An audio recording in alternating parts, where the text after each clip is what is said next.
चला मुलांनो, सण संपला आणि शो पण संपला. खूप छान वाजवलं तुम्ही.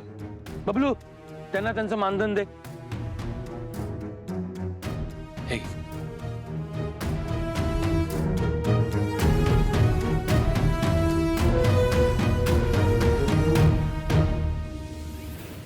काय मस्त शो होता ना भैरवीजींचा. कोणी लावला शो? काय घरात फक्त थंडाई होती, हो की ना बबलू? भांग कोणी आणली? जगन्नाथ, घरात या भांग कशी आली?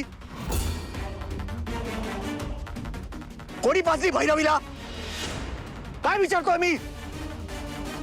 भैरवीला कशाला कोणी भांग पाजायला पाहिजे? भैरवी आहे ती.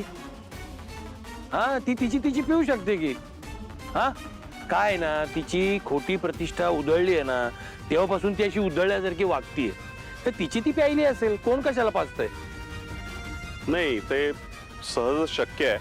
फक्त भैरवी तिलोत्तमाची बालमैत्रीण असल्यामुळे तिलोत्तमाला हे कधीच पटणार नाही. ती कधीच ते मान्य करणार नाही. अच्छा, म्हणजे या सगळ्याला आई पुन्हा डिफेंड करणार. कमाल आहे नाही?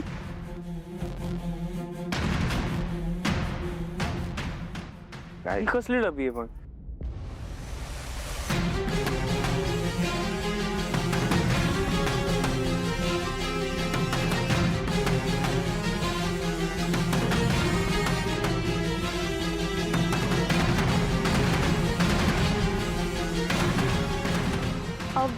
मी ही डबी अनामिकाच्या हातात पाहिली होती.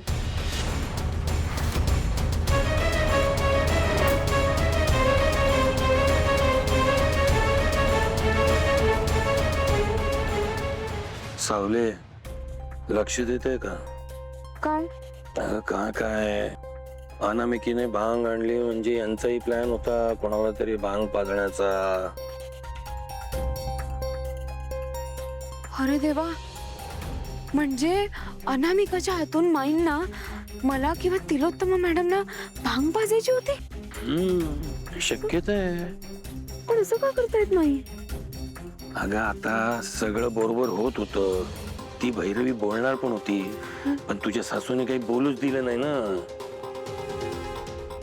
हे बघा, अनामिकानी हे सगळं केलं असेल असं काही मला वाटत नाही.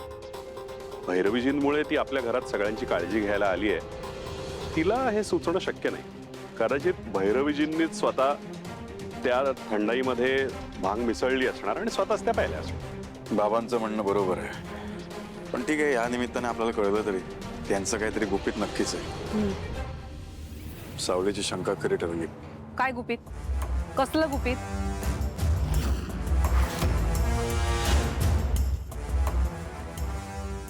काहीही गुपित वगैरे नाहीये.